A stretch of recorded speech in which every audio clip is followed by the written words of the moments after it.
Je suis Alban Mizy, doctorant au Centre Émile Durkheim en sociologie, sous la direction de Joël Zafran.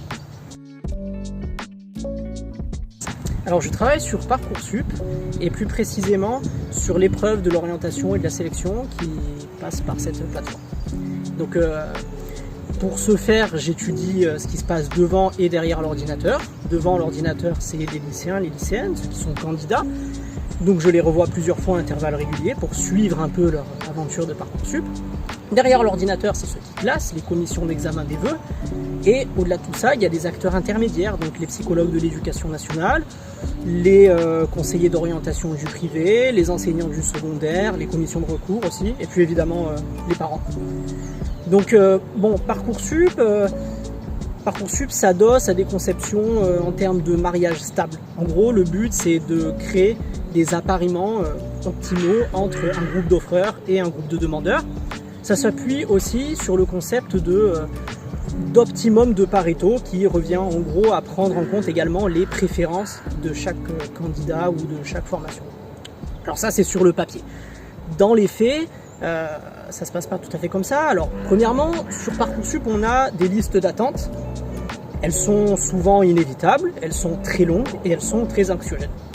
Plus encore, dans ces listes d'attente, vous avez des candidats et des candidates qui ne comprennent pas trop comment ils ont été évalués, comment ils ont été classés, comparés, et notamment de surcroît lorsqu'ils ont misé sur des éléments qui étaient censés augmenter la valeur de leur candidature. Donc je pense notamment à des séjours à l'étranger, à des options particulièrement difficiles, ou à des activités sportives, culturelles, valorisées, valorisables. Bon.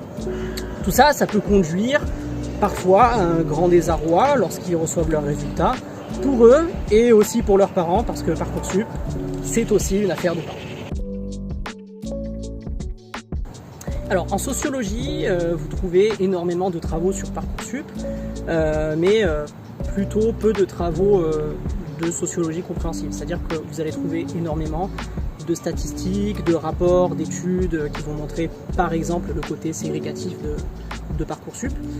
Moi j'ai choisi d'aller regarder ce qu'il y a à l'intérieur de ces statistiques et notamment les cadres émotionnels de la procédure, donc la fierté, la honte ou encore la déception, l'angoisse, etc.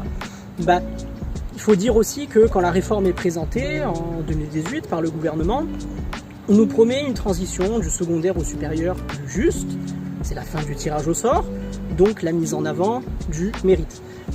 Une transition du secondaire au supérieur aussi plus, plus lisible, notamment car Admission Post-Bac souffrait de l'image d'une boîte noire, d'un algorithme un peu opaque et arbitraire, on ne savait pas trop comment ça fonctionnait.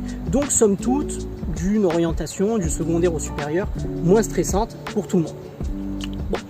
Ça aussi, c'est la théorie. 5 ans plus tard, en campagne présidentielle, le candidat Emmanuel Macron déclare que du stress en orientation, il en faut. Dans ce cas, mission accomplie.